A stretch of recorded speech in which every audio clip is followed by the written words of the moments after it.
40ஆம் சங்கீதம். ராக தலைவனுக்கு ஒப்புவிக்கப்பட்ட தாவீதின் சங்கீதம். கர்த்தருக்காக பொறுமையுடன் காத்திருந்தேன். அவர் என்னிடமாய் சாய்ந்து என் கூப்பிடுதலை கேட்டார். பயங்கரமான குழியிலும் உளையான சேற்றிலுமிருந்து என்னை தூக்கி எடுத்து என் கால்களை கன்மலையின் மேல் நிறுத்தி என் அடிகளை உறுதிப்படுத்தி நமது தேவனை துதிக்கும் புதுப்பாட்டை அவர் என் வாயிலே கொடுத்தார். அநேகர் அதை கண்டு பயந்து கர்த்தரை நம்புவார்கள். அகங்காரிகளையும் பொய்யை சார்ந்திருக்கிறவர்களையும் நோக்காமல் கர்த்தரையே தன் நம்பிக்கையாக வைக்கிற மனுஷன் பாக்கியவான். என் தேவனாகிய கர்த்தாவே, நீர் எங்கள் நிமித்தம் செய்த உம்முடைய அதிசயங்களும் உம்முடைய யோசனைகளும் அநேகமாயிருக்கிறது. ஒருவரும் அவைகளை உமக்கு விவரித்து சொல்லி முடியாது. நான் அவைகளை சொல்லி அறிவிக்க வேண்டுமானால் அவைகள் எண்ணிக்கைக்கு மேலானவைகள். பலியையும் காணிக்கையையும் நீர் விரும்பாமல் என் செவிகளை திறந்தீர். சர்வாங்க தகன பலியையும் பாவ நிவாரண பலியையும் நீர் கேட்கவில்லை. அப்பொழுது நான், இதோ வருகிறேன், புஸ்தக சுருளில் என்னை குறித்து எழுதியிருக்கிறது. என் தேவனே, உமக்கு பிரியமானதை செய்ய விரும்புகிறேன். உமது நியாயப்பிரமாணம் என் உள்ளத்திற்குள் இருக்கிறது என்று சொன்னேன்.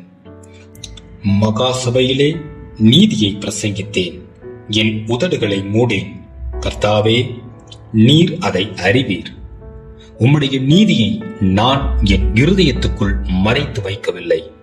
உமது சத்தியத்தையும் உமது ரட்சிப்பையும் சொல்லி இருக்கிறேன். உமது கிருபையையும் உமது சத்தியத்தையும் மகா சபைக்கு அறியாதபடிக்கு நான் ஒளித்து வைக்கவில்லை. கர்த்தாவே, நீர் உம்முடைய இரக்கங்களை எனக்கு கிடையாமற் போக பண்ணாதேயும்.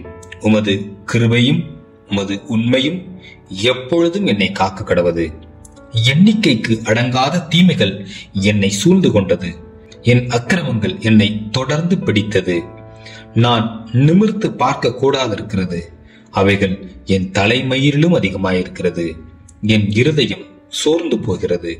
கர்த்தாவே, என்னை விடுவித்தருளும். கர்த்தாவே, எனக்கு சகாயம் பண்ண தீவிரியும். என் பிராணனை அழிக்க தேடுகிறவர்கள் ஏகமாய் வெட்கி நாணி எனக்கு தீங்கு செய்ய விரும்புகிறவர்கள் பின்னிட்டு லட்சையடைவார்களாக. என் பேரில் ஆ ஆ ஆ ஆ என்று சொல்லுகிறவர்கள் தங்கள் வெட்கத்தின் பலனடைந்து கைவிடப்படுவார்களாக.